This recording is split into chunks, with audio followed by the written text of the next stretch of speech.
Welcome back. Happy Monday. On this week's meal prep, we have something that might be perfect for the upcoming summer months. Nina Struss from Hy-Vee is here to talk all about this. Hi, Nina. Hi. Okay, I'm excited because I've actually never tried this recipe before. Yeah, so it's a really fun and unique way to use yogurt.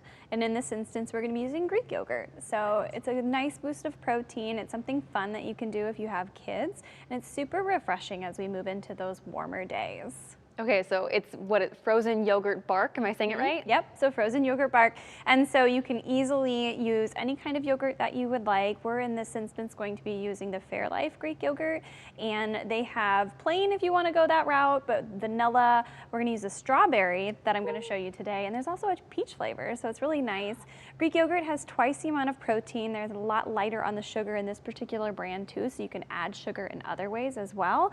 So nice to get a nice refreshing snack that will also get nutrition in through fruit, but also some protein. Love it. So what do we do? Yeah, so this is super simple.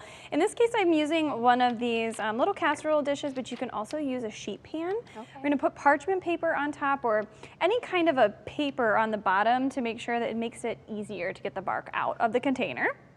And so we're going to put that into whatever container you're using, and in this case we're going to use the strawberry yogurt, and we're going to use the entire container.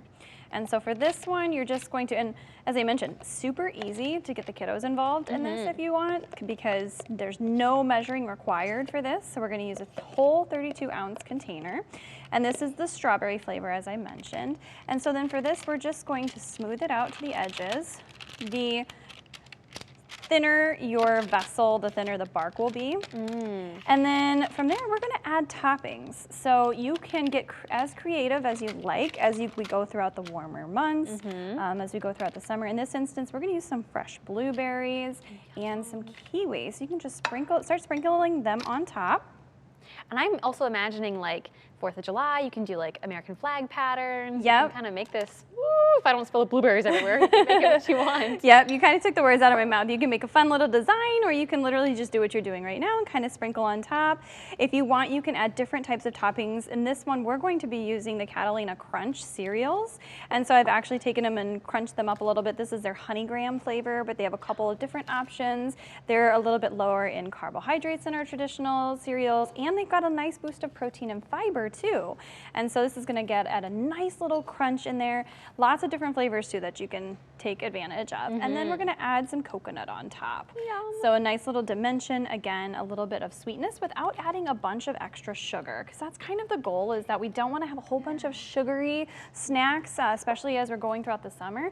But this is one for the kids, especially, you know, as they're running around and playing. My kiddo was doing that yesterday, and they come in, they're starving, you know, and they can simply, instead of going for a popsicle, they can have some frozen yogurt bark, and they're going to get a good dose of nutrition and protein too. So how long do you leave this in the freezer for? I would leave it in the freezer for a couple of hours. One of the best things that you can do is make this maybe the night before, so that way it can go overnight and be really ready for the next day. And over here, it looks like, I said it kind of looks like the taco pizza dip almost. Yeah, and what's really neat is that you can use different flavors and different combinations too. Awesome. Well, I'm excited to eat this as well. You just never miss. Thank you so much, Nina. If you want to check out this recipe or any of Nina's past ideas, you can head over to our website and click on Meal Prep Monday at the top of the page. We'll be right back.